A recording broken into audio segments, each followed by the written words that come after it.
Boa noite a todos. Meu nome é Bento, vocês conhecem. Estamos aqui, esperamos corresponder às expectativas, pedindo que Jesus ilumine e que seja dele a mensagem. Sabemos as nossas limitações e o que ele nos pediu um dia foi homens de boa vontade. Colocamos a ele então essa nossa boa vontade. O tema de hoje que nós escolhemos, porque é muito atual o que está ocorrendo em nossos tempos. Ouvimos falar de Valde em transição planetária, tem alguns livros, Eu baseei muitos livros para a gente conversar sobre isso. É uma trilogia, vocês leram, Transição Planetária, depois da Humanidade, esse é a primeira palavra, mas depois Perturbações Espirituais. Isso mesmo. Conhecido uma nova era e Perturbações Espirituais. Nós damos então o significado, o que representa, o que vivemos hoje, esses tempos tão chegados. Nós buscamos, eu particularmente busco sempre me basear no Novo Testamento. Todas as exposições que eu faço, eu procuro lá alguma resposta. A nossa referência é Jesus e seu Novo Testamento. Esse Novo Testamento que há 2000 anos tenta nos ensinar algo, a gente, por ignorância, reluta, resiste em aprender. Mas está aí sempre atual, trazendo sempre novas mensagens. Que seria então o sinal dos tempos? Nós vivemos tempos de turbulência em todas as áreas. A gente fica triste, não deveríamos ficar tristes. Porque numa transição, numa transformação da humanidade, não é sem dor. E a gente sabe disso. Muitas religiões se baseiam no sofrimento e na dor e se busca e se espera Jesus. Vemos muito aí, Breve voltará. A gente se pergunta, de onde? Jesus, onde está? Ele foi embora? Alguém o matou há 2000 anos? Nós somos corpos ou somos espíritos eternos? Ele continua conosco, vivo, mais vivo do que nunca, inspirando-nos sempre a vencermos dia a dia o nosso eu interior. O problema que nós temos é, na verdade, nós. A luta insana que travamos diariamente com nossa alma, nós espíritos defeituosos, buscando a perfeição. E estamos inseridos no planeta Terra, que é a nossa escola, e a gente tem que viver nela para fazer as provas necessárias ao nosso burilamento espiritual. Então, esses momentos de transição que a Terra passa, é uma depuração do planeta, é uma coisa lógica que a gente raciocina, A doutrina tem nós sempre falamos isso, a nossa doutrina, diferentemente das outras, a gente tem uma crença lógica, a gente raciocina, reflete, para perceber qual a mensagem que nós estamos aptos a compreender, segundo cada um a sua condição. Então, eu busco sempre nas minhas exposições, desculpe, a minha Léo viro para cá. Eu busco sempre parábolas, E aqui eu vou buscar algumas também do Evangelho segundo o Espiritismo. Pois bem, o que diz lá no Allan Kardec lá? São chegados os tempos, dizem-nos, de toda parte, marcados por Deus, em que grandes acontecimentos se vão dar para a regeneração da humanidade. Temos então Allan Kardec, aqui embaixo, lá em Gênesis, capítulo 18, item 1. Ou seja, tudo isso deve acontecer. Jesus falava lá, Passará o céu e a terra, mas não as minhas palavras. Então algo ia ocorrer. Para os pessimistas que se agarram ao sofrimento e dor, acham que é fim do mundo, que nós vamos morrer, vai acabar o mundo, como se a Terra fosse o mundo. É um planeta que nós conhecemos, importante para nós. O universo é mais um planeta habitado e com inteligência, com descendência, com essência divina. Então, mais adiante a gente tem, eu vou demorar aqui até pegar o jeito, eu ligo para cá. Nestes tempos, porém, não se trata de uma mudança parcial, de uma renovação limitada a certa região, ou a um povo, ou a uma raça. Trata-se de um movimento universal, a operar-se no sentido do progresso moral. Está também em Gênesis, capítulo mesmo, item 6. Então não é pontual. Não é pontual. Hoje a comunicação é virtual, e em tempo real, no mundo inteiro. Nós ouvimos falar em algumas transformações, tipo a Arca de Noé, por exemplo. Foi pontual, como não havia comunicação. Foi para aquele local que aconteceu, talvez em outros, mas você prestou bem atenção, porque está no Evangelho do Antigo Testamento. Então hoje está acontecendo, a gente fica... O que nós percebemos no mundo hoje? Todos nós sentimos isso, que é uma mudança. E eu digo muito mais importante do que a mudança material, das catástrofes morais pelo homem, pela natureza, é a nossa transformação interior. A gente sente uma ansiedade, não é assim? Alguma coisa dentro da gente fala, algo está acontecendo. E estamos recebendo essa informação o tempo todo. Basta a gente parar para sentir, não é nem ouvir. Infelizmente, nossa tendência ainda é potencializar as coisas negativas, a violência, a dor, o sofrimento. Ao mesmo tempo, tem coisas muito positivas acontecendo, em grande escala, que a gente não percebe. Porque o foco nosso, infelizmente, a nossa mídia só mostra-nos as coisas negativas e a gente assiste. Mas, por outro lado, coisas estão ocorrendo. Essa depuração que está acontecendo, planeta doente, né? Nós, habitantes também. E sabemos que a doença requer tratamento, às vezes choque. Estamos passando as últimas experiências que o planeta nos permite. Aos espíritos que merecerem permanecer daqui para frente. E aqueles que não, irmãos nossos serão convidados, né? E já estão indo em grandes migrações para planetas primitivos. Para que, mesmo desencarnados, não influenciem negativamente o planeta, o novo planeta aí, que se apresenta, que é da regeneração. Então, esses são os tempos que chegaram de mudanças. Não é fim de mundo, não vai acabar nada. É uma transformação moral, aonde o homem velho, moralmente falando, se despede do planeta, né? Vai habitar outras escolas mais atrasadas, porque escolheu tem todas as oportunidades. E aqueles que merecerem permanecer aqui, esperamos que nós façamos parte desses espíritos. E também recebemos espíritos de outros planetas mais evoluídos. Tem aí alguns livros, por exemplo, os cristais, né, crianças cristais. Tem uma geração nova aí chegando, que trarão grandes, eu digo, informações de comportamento. Sabemos nunca perder essa fé, acreditar realmente nisso.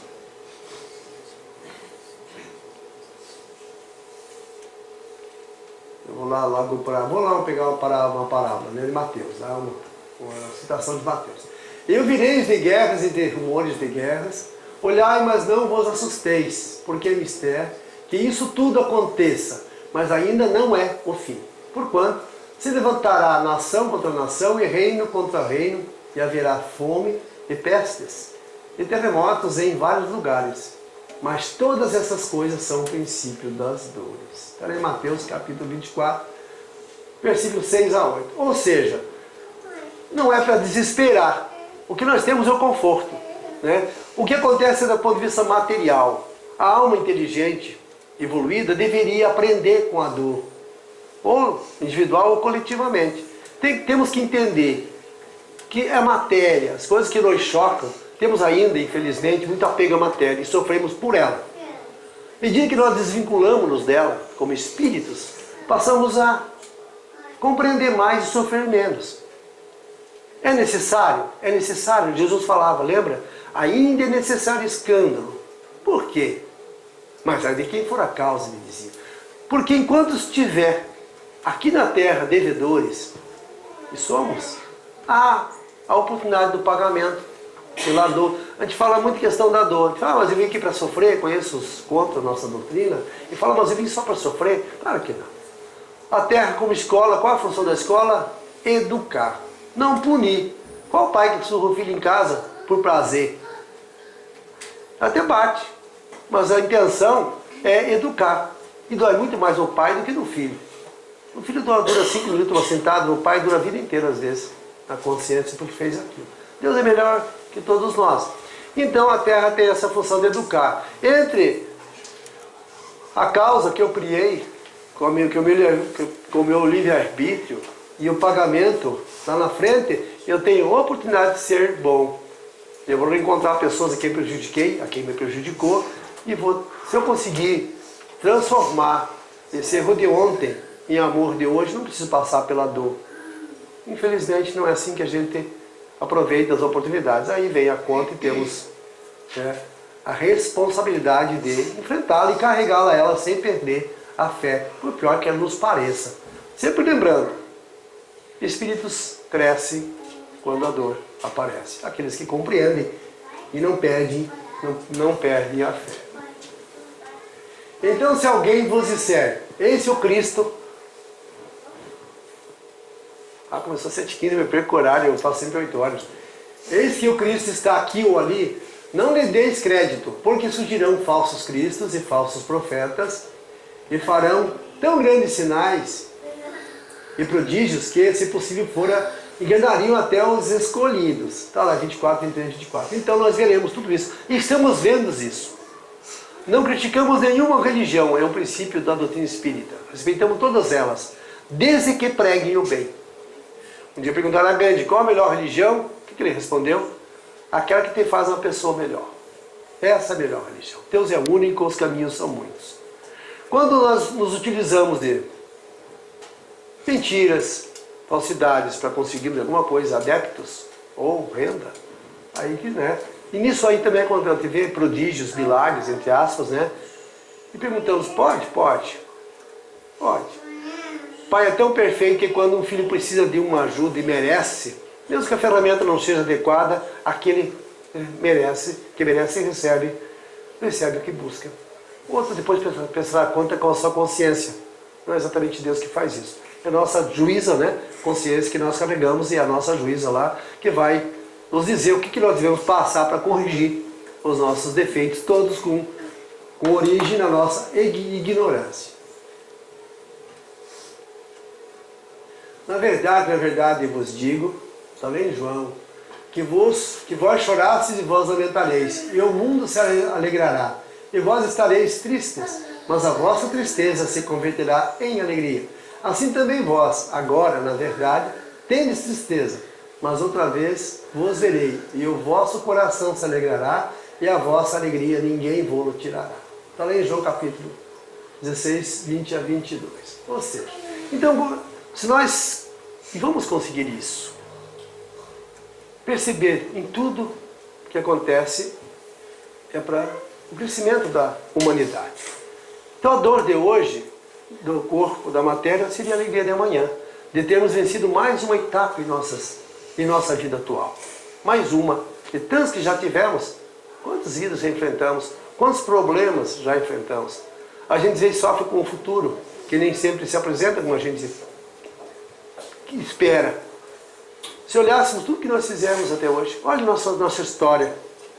Tem uma ideia muito futuro, esquecemos de viver intensamente o de hoje. É hoje que eu tenho que viver. Brinco, né? O que nos dá força é o que nós já fizemos. Então, se olharmos, muitas pessoas dizem assim, se eu começasse hoje não conseguiria fazer o que eu fiz. Conseguiríamos. Temos alguém nos sustentando, anjos da guarda, temos o foco, temos, né, somos essência divina e tudo mais. Então, isso nos deveria trazer alegrias. Porque sabemos que depois da noite virá novamente o sol e a luz. É isso que importa. Nós somos, vou repetir muitas vezes, eternos e criados para sermos felizes. E todos seremos. É questão de tempo. Que tempo? Não temos tempos. A Terra tem um tempo que é 24 horas relacionado ao planeta e tudo mais. Mas nós somos, na eternidade não existe tempo. É difícil pensarmos isso, não é? Tenho dificuldade em pensar na eternidade. Eu nunca vou morrer. A gente ainda precisa de coisa palpável, princípio, meio e fim. Mas nós viveremos aí, né, em busca dessa perfeição e todos chegaremos lá. Não temos dúvida disso.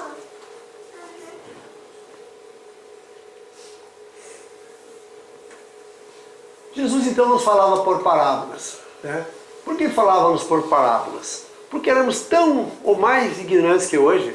E eram historinhas que nos contavam. Como é que os pais contam para as crianças alguma verdade? Uma historinha. Evangelização das crianças são historinhas. E ele nos falava assim que era assim que compreenderíamos. Contava historinhas lá da figueira seca, do filho pródigo, para a gente entender a história. Mas disse muito mais. Por que nós afirmamos hoje que a doutrina espírita é o Consolador prometido? E quando falamos com religiosos de qualquer natureza, devemos ter um embasamento evangélico. Onde que está isso? Mas por que vocês afirmam que a doutrina é o Consolador? Tem que ter uma base no Evangelho. E tem. O que ele disse lá na praia para os seus? Disse assim: quando estiveres preparados, eu vos mandarei o Consolador que ficará convosco para sempre. Ou seja, o que ele disse? Vamos pensar no que ele disse. Não que ele voltaria numa nuvem, se pararia joio do trigo, né? Se espera, os escolhidos irão para o céu, os outros irão para o inferno eterno e tal. Não disse isso. Quando estiveres preparados, ou seja, quando conseguirem compreender minhas palavras. Eu não chego para uma criança do prézinho e vou falar em biologia com ela. Ela não vai me compreender. Eu dou a história de um bichinho e tal que nasceu, que é biologia. Quando estiver lá na faculdade, eu vou falar sobre biologia. Ela vai compreender a minha mensagem. Foi que ele disse isso. Quando na frente estiveres aptos a compreender, vos mandarei o Consolador. Ou seja, o que fica conosco para sempre? Que ninguém nos tira. Não é que ele vai ficar conosco, Jesus, pessoalmente, cuidando de um em um. É o conhecimento. Que a coisa que é nosso patrimônio é conhecimento. Agora retornamos o Cristo redivivo, que é a doutrina Kardec, que é a doutrina espírita. Ele veio decodificar tudo isso. É a nova mensagem, é o Jesus lá atrás, né? Trazer novamente tudo que ele nos ensinou através da doutrina espírita. É por isso que ele é o Consolador que nós esperamos e está aí à nossa disposição. Aqueles que estudam, né? Que se preocupam com o estudo. Entretanto, sobre essas parábolas, grandes verdades se ocultam. Vamos ver algumas delas. Há primeiramente, né, a predição das calamidades de todo o gênero que assolarão e dizimarão a humanidade. Calamidades decorrentes da luta suprema entre o bem e o mal, entre a fé e a incredulidade, entre as ideias progressistas e as ideias retrógradas. Ou seja, vivemos tudo isso. A luta incessante do bem e o mal sempre está ocorrendo em todos os tempos remotos e continuarão acontecendo. A gente fala, o que é bem? Bem vem de Deus. O mal, o que é mal para nós? A origem do mal é a ignorância. Jesus falava assim, o que meu pai não plantou, se tivesse chipado pela raiz. O que ele não plantou? O mal. Então de onde que vem o mal? Quem nós somos? Nós nascemos como? Filhos perfeitos, não somos? Puros e ignorantes. E saímos ao mundo. Conhecer todos os gostos e matizes do mundo. E temos que conhecer todos eles. Os crimes, todos, para conhecer, para compreender, plantar e colher. Eu digo que só se conhece o gosto do sal se eu lamber. Se eu não lamber, nunca vou saber. Então, para mim, levantar, eu tenho que cair primeiro. O Pai é tão perfeito, que ele é perfeito, que nos coloca, só a história do filho pródigo, né? Aquele que pediu ao Pai a sua herança e foi ao mundo. E foi plantando e depois começou a colher todo o fruto do seu plantio. Até que lá no final do chiqueirinho, comendo o resto dos porcos, que se propôs a trabalhar, ele pensou, na casa do meu pai até os empregados comem na mesa. Vou voltar para minha casa. O pai nunca se incomodou em mandar alguém cuidar dele, para saber onde é que está meu filho. Um de bom filho é casa torta. E quando ele voltou como? Puro, que não perdeu a essência divina. E voltou com sabedoria. O outro, coitado, estava em casa, continuava, não aprendeu. Todos nós aqui somos filhos pródigos. Não sei se estamos indo para o fundo lá, ou estamos retornando à casa do Pai. Mas tivemos a coragem de nos assumir, para a gente adquirir o conhecimento.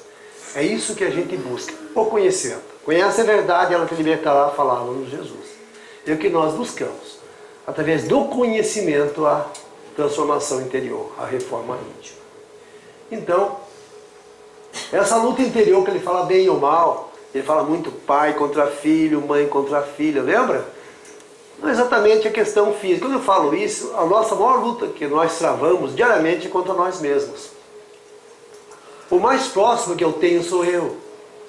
A gente diz que é corrigir o outro sem se corrigir primeiro. Parábola lá do argueiro, né? Na vista, conduzindo um cego, Jesus perguntou: o que está fazendo? Estou conduzindo ele a cego, ele olha teu olho. Teu olho tem uma trave. O dele só tem um cisco, limpa teu olho primeiro. Para a gente começar, eu ia até falar sobre isso hoje aqui, mudei na última hora a palestra. Eu ia falar sobre o eu, o ponto de partida. Eu acho que a gente tem que partir de um ponto para querer trabalhar interiormente. E eu preciso primeiro me conhecer. Como eu falava lá atrás, deveria ter Sócrates. Eu me conhecendo como sou, sem vergonha dos meus defeitos. Somos defeituosos, covardes, mentirosos, um monte de coisa. Não devemos ter vergonha. É assim que eu me apresento. Eu, a partir desse ponto, eu começo a ser uma pessoa diferente, uma pessoa boa, uma pessoa autêntica. Eu não preciso fingir ou criar uma imagem que eu não tenho e querer ocupá-la. Então esse é o ponto de partida. E essa luta interior que nós travamos, sempre que fala em luta, é isso, gente. Tudo isso aqui está dentro de cada um de nós, não é exterior. Quando eu falo luta entre bem e o mal, é interior. Quando eu falo fé, e não somos assim, temos fé, mas colocamos em dúvida. Mas será? Não confiamos em nós mesmos. Vou fazer tal coisa, mas será que vai dar certo? Eu digo, nem comece, já disse que não vai dar certo. A fé é isso, é determinação, é coragem de se assumir. Essa luta é sempre interior. Ideias progressistas e retrógradas. Aqui nós carregamos, estamos projetando coisas progressivas para frente, progresso, evolução e tudo mais. Então isso tudo tem que partir de dentro de cada um de nós. Eu não posso consertar o mundo se eu não me mortificar. Não posso mudar minha família a não ser pelo exemplo. A cinta não funciona mais. Hoje é o exemplo dos pais com seus filhos. É isso que devemos fazer, não só para os filhos da carne, mas todos os outros que estão por aí são nossos filhos. E estamos aqui com uma missão, de servir através da transformação de cada um de nós. Em segundo lugar, o da difusão por toda a terra do Evangelho, restaurado na sua pureza primitiva. Depois, a do reinado do bem, que será o da paz e da fraternidade universais, derivado quádrico de moral evangélica posto em prática por todos os povos. Ou seja, então, a difusão desse Jesus primitivo, em essência, que há 2000 anos está conosco hoje, convidando sempre a ouvi-lo, e dizia isso, instruir-vos, ele falava, instruir-vos, estudem. Então, isso está modificando toda uma humanidade. A violência é resultado disso. Fala-se, você fala em Lava Jato. Quando começou isso? Há 500 anos. E não é só aqui no Brasil. É que agora o tumor abriu. Está nos fazendo mal isso, gente? Alguém está tendo falta dos milhões que se desviam? O que é dinheiro? Esses pobres irmãos nossos. Falou Chico Xavier que um dia encontrou esses políticos lá de lá e sentiu pena deles. Porque é muito difícil conviver com o poder. É difícil. Até pode ser bem intencionado, entra lá, você se corrompe. Porque te faz bem aqui, depois não sabe como sair. E é uma prova, e das mais difíceis. Então vai nos fazer falta, a gente fica bravo com todo mundo que aprender, para quê? Para quê? Cada um responderá segundo a sua consciência e segundo o grau de conhecimento. Quem somos nós para julgar? Não conhecemos nosso ontem. Devemos respeitar aqueles que erram. Nós erramos também. Então essas mudanças, a gente busca então essa pureza primitiva, ou seja, sermos realmente Cristo redivivo. Sabe, nas atitudes, principalmente nos pensamentos. Aí que nascem todos os erros, todos os crimes e tudo mais. Já nem consegui vigiar pensamento, e Jesus era sábio quando dizia vigia, não era vigiar o corpo de ninguém, era vigiar pensamento. É a origem dos nossos problemas.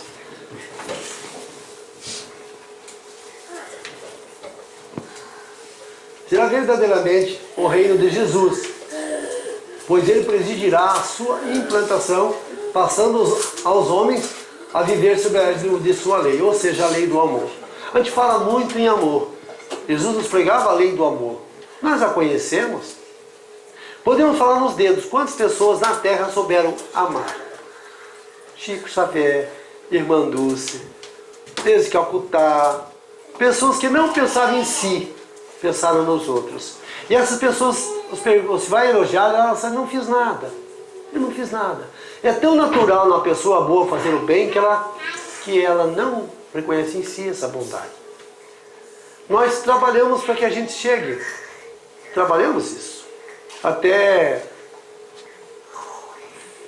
visualizamos uma pessoa melhor e tentamos chegar lá. É uma forma da gente melhorar. Agora esse amor mesmo, esse amor que Jesus nos pregava, Ele nos soube amar e a gente não consegue ainda. Ou seja, quando eu falo em amor, não falo amor sobre pessoas. Falo assim, eu amo meu filho, eu amo minha filha. É um amor, mas são fragmentos do amor divino. É um amor mais posse, é um sentimento de posse. Porque é meu. Quando meu filho briga com o vizinho, quem que é o culpado do vizinho? Não é amor, é o sentimento de posse, é o meu. Né? Então nós estamos trabalhando para que esse amor se instale no planeta mesmo, a partir da transição planetária desses tempos que chegaram, não são chegados, chegaram, a transição está ocorrendo, nós sabemos disso. A Terra passará ainda por grandes transformações. Falamos no começo que é apenas o começo, que a gente se prepare, porque estamos hoje vivenciando essa nova doutrina. Porque se espera que cada um de nós, lá na frente, sejamos as luzes. Porque haverá tanto desespero por pessoas que não têm o conhecimento que nós temos, que alguém precisa humanizar tudo isso, até as dores, dizendo que o objetivo é sadio, que vem de Deus. Existem catástrofes? É um mal necessário. É a escolha que a humanidade fez. Então temos Jesus aí como guia da humanidade, modelo que nós todos falamos. Não só na teoria, né? Precisamos começar a viver isso. Será o reinado da felicidade, porquanto diz ele que depois de dias de aflição virão os de alegria. Lembra lá de João? João falando sobre isso. São profecias que produzem reações antagônicas nos indivíduos. Ou seja, tem pessoas que leem, ouvem a mesma coisa que nós ouvimos e lemos, e usam, uns não se incomodam. Isso é coisa de espírita. Isso não existe. Morrer, acabou tudo. Vão trabalhar com essas questões materiais, seus bens materiais, e prazeres e tudo mais. Não se incomodam. Outros, então, os incrédulos conservam-se indiferentes, concedendo-lhes pouca ou nenhuma importância. Alguns não acreditam, vão viver a vida. Muitos ouvem muito isso. Vamos viver a vida. O que importa é viver bem. O que é viver bem? É ter de tudo, ter patrimônio, autossuficiência, é isso, é viver bem. As pessoas que desencarnam não são tão felizes quanto os que não têm nada. É uma forma de ver o mundo. E como é que nós vivemos nele? Como é que nós estamos inseridos nele? Ou somos dele, ou somos divinos. São igualmente errôneos ambas as interpretações. A primeira, porque envolve uma negação da providência. Quando fazemos isso, questionamos a providência divina. Não é? Quando ele fala assim, por que Deus permite que aconteça isso? Acontece acidente com um jovem, por exemplo, muito querido. Aí, por que Deus permite isso? Que aconteça. E não ora o Senhor lá que é todo errado, criminoso e tudo mais. Estamos o quê? Negando que a providência divina é perfeita. Nós que não a compreendemos porque não estamos preparados, somos ainda muito ignorantes. Se a gente refletir sobre isso, a gente vai perceber que tudo tem um fim bom. O objetivo é bom para a alma, para o espírito. E é o que nós estamos trabalhando hoje, não é? Para que isso, essa alma cresça, evolua. A segunda, porque tais palavras não anunciam a perturbação das leis da natureza, mas o cumprimento dessas leis. Nós sempre ouvimos isso. O próprio Jesus disse um dia, eu vim cumprir as leis. Quando ele estava lá nos arcabouços do Pôncio Pilatos, pronto a ser crucificado depois e martirizado, esteve com ele um centurião romano. E chegou a ele e disse, está lá num livro chamado Centurião Romano mesmo, se não me engano. Ele chegou e disse assim para ele, eis aqui o meu elmo, né, para Jesus. No final do corredor tem 2 homens de confiança, te levarão a um lugar seguro e eu ficarei no teu lugar. O que ele disse? Eu vim cumprir as leis, não posso negá-las. Estava escrito tudo aquilo que aconteceu com ele, traição, ressuscitar, que é outro nome, né? Mas tudo bem, tudo estava escrito, ele não podia negar as leis. Então, essas leis sempre serão cumpridas, que elas são perfeitas, imutáveis, para toda a eternidade. Sabe que é esse centurião romano que esteve lá naquele dia, com o nome de Cornélios? Depois foi Jean Rus, no século XIII, né? Em Tchecoslováquia, na Praga. E depois foi Allan Kardec. E há alguns que falam que ele também foi Chico Xavier. Tem um livro do Leon Denis, Outro Lado do Espelho. Não sei se alguém leu esse livro. Ou na outra dimensão. Você sei que é o Dr. Inácio Ferreira, que fala, Leon Denis fazendo um discurso para o Chico, lá no lado espiritual. Chico está dormindo. E daí ele estava fazendo discurso, esperando o Chico acordar, e veio uma luz muito intensa, ninguém, ofuscou todo mundo. Estava ali Bezerra, todos esses espíritos, né, esperando o Chico acordar, e essa luz pegou o Chico no colo e o carregou. Teve até uma imagem na televisão, passou numa janela, né? E o Leon Denis faz um discurso chamando o Chico de Allan Kardec, não sei se pela importância. Mas também não tem importância nomes, tem? O importante são as ações que ele deixou, os exemplos que ele nos deixou. Nós sabemos então que esse Cornelius foi o nosso Allan Kardec, foi o Jean Hus lá do tempo do século XIII. E Jesus aí que me impressiona. Ele pegou no ombro, bateu no ombro do Cornelius e falou assim: eu vejo você em tempos vindouros, entregando-se ao fogo em meu nome. Não é que ele sabia que 13 séculos depois Jean Hus iria ser queimado lá em Praga com Jerônimo para defender o Jesus primitivo, que estamos falando, né?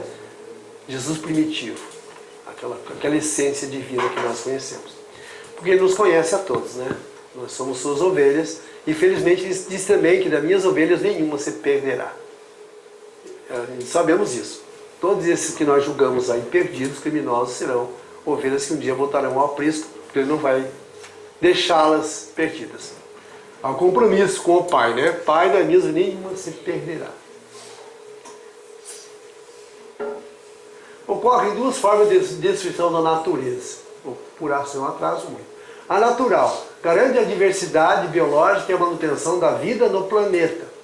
Faz parte do processo de transformação, que tem por fim renovação e a melhoria dos seres vivos. Essa é a natural. É a lei natural, né? Até da evolução das espécies de Charles Darwin. Hoje é difícil você sustentar o criacionismo, né? Adão e Eva, tá complicado. Esse dia o próprio Papa, né, que eu respeito muito o Papa Francisco, ele tem falado umas coisas muito importantes, né? Ele disse para a gente não acreditar mais em Adão e Eva, não em céu e inferno, que nunca existiu. São alegorias do tempo de Moisés. Olha só o que ele disse. Importante falar essas coisas. Para a pessoa sair dessa coisa meio radical, assim, de não raciocinar. Porque não tem lógica sustentar hoje o criacionismo para os jovens, por exemplo. As crianças vão rir se a gente falar isso. Temos que dar ele uma resposta palpável e inteligente. A geração então é muito inteligente. Só ver as crianças dominando aí computador e tudo, a gente fica perplexo de ver. A abusiva. A exemplo das guerras e outros flagelos destruidores provocados pelo homem, acontece por quê? A espécie humana ainda se deixa governar pela natureza animal, sobre a natureza espiritual e pelo transbordamento das paixões. Nós ainda somos muito animalizados, ainda somos muito carne. E a carne ainda prevalece muitas vezes em reações. Tu falar, estudo, leio e tal, quero ser uma pessoa melhor. Mas quando eu reajo por impulso, que não tenho tempo de pensar, às vezes eu reajo como ainda a condição animalizada que ainda carregamos. Né? Ou seja, o instinto e tudo mais, é coisa mais ligada. Com algumas exceções, tem espíritos aí que nos dão exemplo de que tudo está evoluindo. É assim então abusivo. As guerras, a gente fala, é necessário o mal? Lembra da primeira que eu falei lá? É necessário escândalo. É necessário, então a Segunda Guerra Mundial foi necessária? Depois o mundo mudou. Se não houver a Segunda Guerra Mundial, teria o que? Uma catástrofe. Algum inocente morreu, desencarnou, ninguém morre, né? Mas algum corpo lá morreu, inocente. Se a gente acreditar que morre nesse planeta nosso um inocente, é duvidar das leis perfeitas que vêm da perfeição, que é Deus. Então, se a gente estender a história, cada um vai saber que aquilo é compromisso com as leis divinas. É o burilamento da alma através das consequências dos atos passados.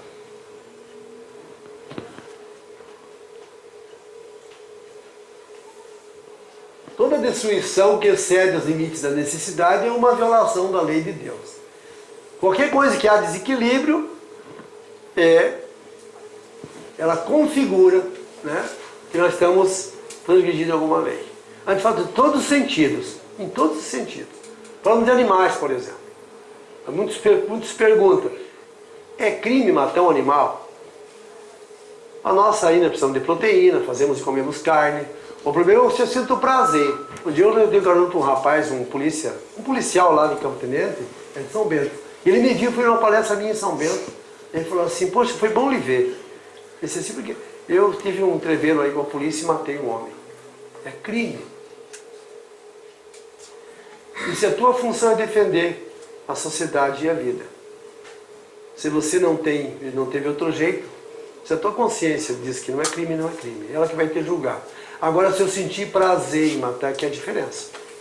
Se a pessoa já está submissa e mesmo assim eu atiro, eu faço mudar, aí eu sou ainda uma pessoa muito atrasada.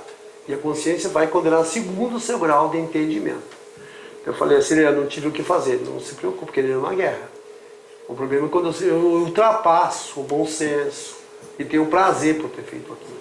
Os animais, eles matam só para sobreviver. Os animais só destroem para satisfação de suas necessidades, enquanto que o homem, dotado de livre-arbítrio que foi concedido, destrói sem necessidade, pois significa que cede aos maus instintos. Ou seja, ainda apego à matéria.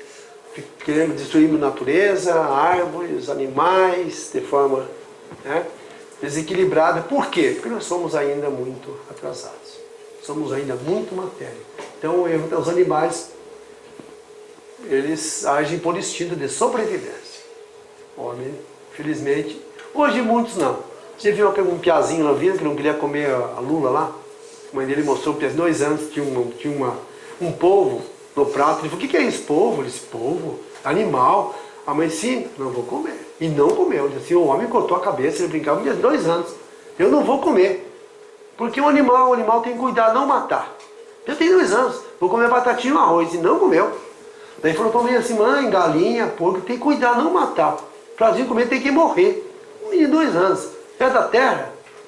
Estou pensando, né? Ninguém falou isso. A mulher se emocionou e chorou, a mãe falando para ele. É a geração nova. São pessoas que estão chegando aí, gente, que fica preocupado, 50 anos, todos nós já fomos embora. Essa nova geração vai mudar completamente a cara do nosso planeta. Quando retornarmos aqui, os que retornarem, veremos uma terra muito bonita. Onde não há tanta desigualdade, muita ambição. Está tudo sob controle. Tem alguém no comando aí, né? Da nau que é Jesus.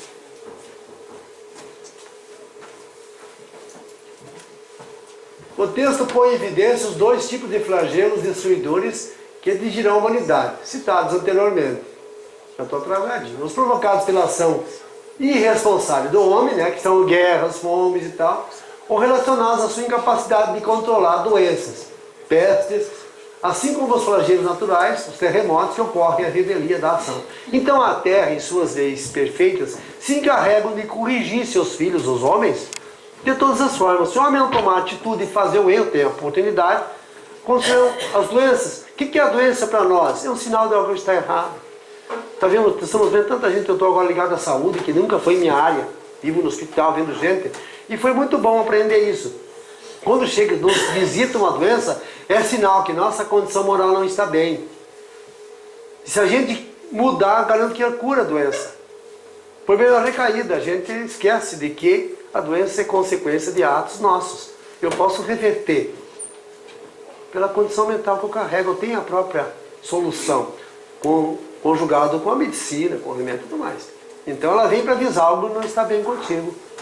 Todo sinal que recebemos é para o nosso melhoramento, não para a gente sofrer. Jesus aconselha a não temer tais calamidades e diz, não vos assustei, porque é mistério que tudo isso aconteça. É importante compreender que o sofrimento é um dos mecanismos educativos, permitido por Deus quando o homem se revela rebelde à sua lei. Então só vem depois que a gente é rebelde às leis, ela vem de forma natural. É que nem o pai e sua família, seus filhos. Se os filhos forem educadinhos, bonitinhos, ninguém apanha. Agora, se precisar, tem que ter corretivos, não tem? Deus faz conosco isso, nos dá toda a chance. Se a gente não aproveita, né, é rebelde, daí vem então, de alguma forma.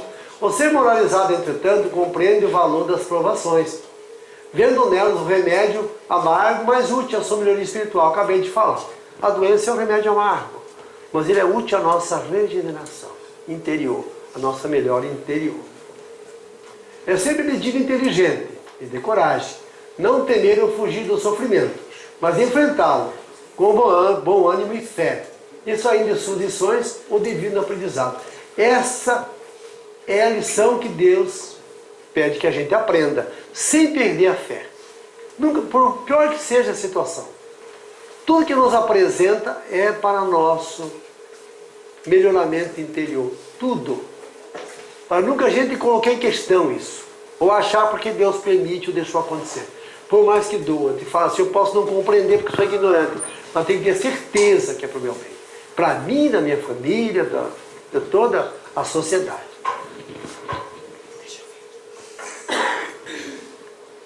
Foi o que eu preparei. Tá certo? Espero que vocês tenham gostado. Eu trago sempre mensagem baseada no Evangelho para a gente refletir. Inclusive, se um dia eu voltar a fazer a exposição, se me convidarem, eu sempre trago algumas interrogações.